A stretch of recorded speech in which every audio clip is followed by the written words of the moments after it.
السلام علیکم ورحمۃ اللہ وبرکاتہ۔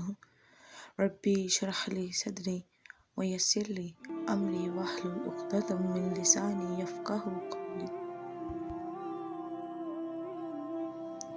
صبح و شام کے اذکار اور دعائیں۔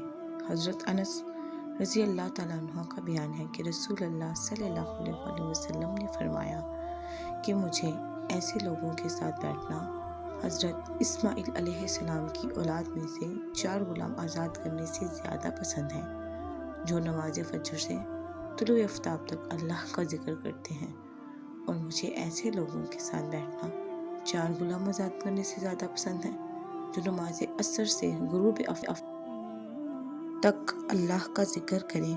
جو شخص صبح کے وقت آیت الکرسی پڑھے وہ شام تک جنوں سے محفوظ ہو جاتا ہے، اور جو اسے شام کے وقت پڑھے وہ صبح تک ان سے محفوظ ہو جاتا ہے۔